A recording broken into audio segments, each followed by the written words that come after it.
When I was little, there used to be an amusement park on the outskirts of my hometown. It wasn't large, but it did serve its purpose as a fun little distraction during the weekends. Since it was a small amusement park in an even smaller town, it didn't make a whole lot of money. You could tell from the fallen decor, cheap prizes, and unenthused carnies. Despite that, it did earn enough to stay in business. The park was your standard affair. It had a couple of shooting ranges, a cotton candy stand, a merry-go-round, a haunted mansion ride, and even a small roller coaster, to name a few. The attractions were scattered across an open field, with a big plot of grass left empty in the middle of it all. We assumed that the reason behind that was so people could move around more freely, a plaza of sorts, you could almost say. However, as it turned out, the reason behind the structure was something completely different altogether. This wouldn't come to light until several years later when an announcement was made that a brand new attraction would come sometime in the near future. Exactly what it wasn't revealed right away. No names or pictures were shown to the public. All we got to know was that it was big, loud, and totally hilarious, and it was going to put the town on the map. The hype of this new elusive machine was so large and exaggerated, one could easily mistake it as the anticipation for the return of Jesus or something like that. Now, since I grew up with the park, I had a nostalgic connection to it, so when the announcement was made, I, unadmittedly, got some of that childlike wonder back. I honestly couldn't wait for the new attraction to come. But sadly, I wouldn't be around to see the premiere as I had to move to a bigger town to study at a university. However, my family stayed behind, and would often keep me updated on certain affairs through correspondence. But they weren't as interested in the amusement park as I was, so the only things they would tell me about it was that the new attraction had arrived, and that it was an apparent success. I wouldn't hear another word about the park until after my graduation when I moved back to my hometown. I remember the warm welcome I received from my friends and family. They were standing outside the train station holding balloons, signs, and parcels. They all had big smiles on their faces, and they greeted me with hugs, high fives, pats on the back, and handshakes.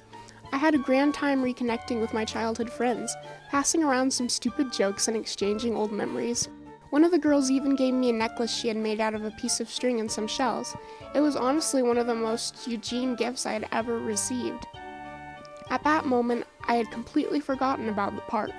After everything had settled down, my mother declared that we should head back home and prepare for the homecoming supper. Since our house was on the other side of town, we had a long walk ahead of us. I honestly didn't mind because I wanted to see how much the town had changed since I last saw it. The town looked pretty much the same.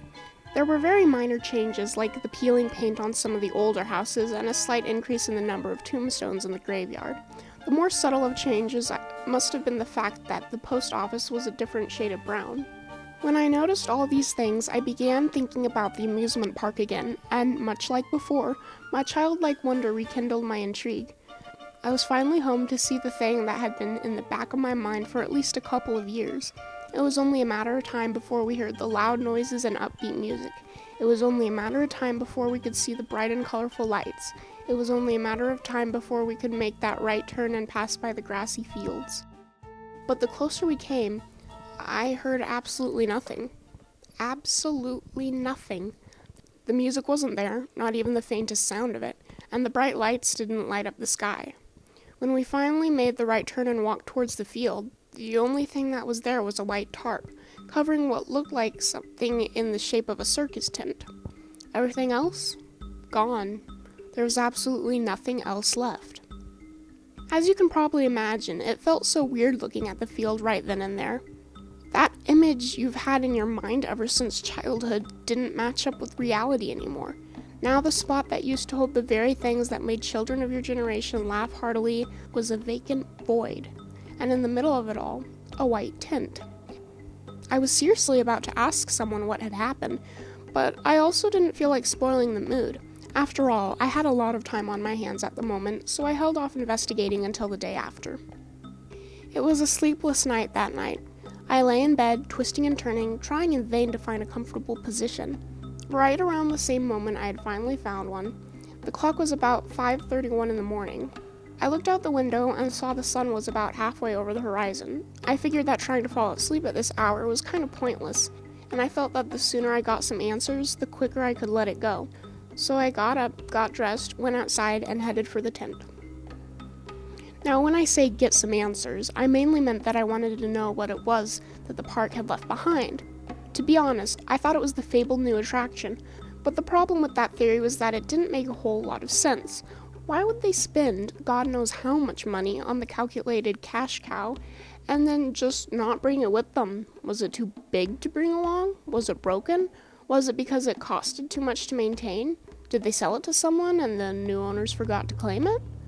The more I thought about it, the more perplexed I got. As it turned out, I was right. The thing under the tarp was the brand new machine that would make the town flourish.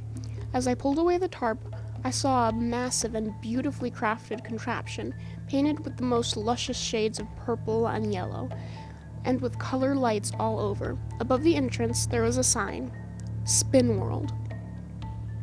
It didn't take much thinking to figure out what to expect with a name like that. To make it even more interesting, there was a sign on the side of the entrance as well that stated the following: "These rules must be followed. You must be at least 15 years or older to ride. Only 50 customers per ride. Please keep a safe distance to your fellow riders. Do not bring food or drinks with you. Take off your shoes. No pushing. If you are sensitive to motion sickness, we advise you not to ride. You can't ride if you are suffering from a heart disease or epilepsy. You can't ride if you're pregnant. The park takes no responsibility for lost items. Keep them close to you at all times." With that, I just had to go inside. It didn't sound like your typical spinning carousel. I mean, keep a safe distance, no pushing, heart disease and epilepsy? I don't know about you, but I've rarely seen a spinning carousel with such elaborate and mostly out-of-the-place rules. I mean, some of these rules felt more at home with attractions that go really fast, like a roller coaster, and some rules were more at home in attractions where you stand up and have free movement at all times, like in a bouncy castle or something. The two scenarios weren't exactly what I imagined with a name like that, but I promised whoever that I would be genuinely surprised if they managed to combine them. But upon opening the door and inspecting the insides, I had no idea on what to make of it. To my surprise, it didn't look like what I would define as a carousel. I was looking into a big and dark circular room with padded walls and a padded floor. There were no seats or safety belts anywhere, and on the opposite side of the entrance, there was another door, which I assumed was the exit. I don't know what to call it or even how to react to it. To tell you the truth, it looked so bizarre and unlike anything I had ever seen before, and there was no real indication as to what this would do when put in motion. I assumed it would spin somehow, but the lack of anything mystified me. As I stood by the door taking in the weird nature of this, I heard a random click somewhere in the room. Then a low humming started, and the room lit up with warm colors, and a jolly tune started playing. While I was about to question the fact that it was still operational and just leave it be, it had this warm and enticing feel to it, which made me want to go inside. I figured that if anything, I would probably get a free ride, which I thought was a pretty sweet deal. With that, against my better judgment, I went inside and closed the door behind me. I would instantly regret this, because when I set my feet onto the floor, it started rotating. It started off slowly, and kept gaining speed by each passing second. By the time I had reached the middle point, it rotated so fast all the colors in the room sort of blended together. The lights flickered in all sorts of color combinations, ranging from red to yellow, and from blue to purple. After a while, I even noticed that all the colors at one specific spot slowly but surely turned into a pale shade of white that only got more and more prominent after each spin. I felt dizzy, and the brightness of it all stung my eyes, causing my vision to become even more blurry. It was a very uncomfortable experience, and I had no idea how this hellish torture device would attract anyone. I couldn't stand being there anymore, and I wasn't willing to wait for the ride to end. I had to leave, but it was too hard to find the exit at this speed. With the white spot almost covering all of my vision, I closed my eyes and lunged in a random direction, and as luck would have it, I barged through one of the doors. I didn't open my eyes for another minute or so, but I could tell that I was resting against some grass. I panted like a sweaty dog. My heart was racing like crazy, and I was on the verge of breaking down. What a relief! I didn't think that an attraction like this could cause such extreme displeasure, but it just goes to show how wrong you can be at times.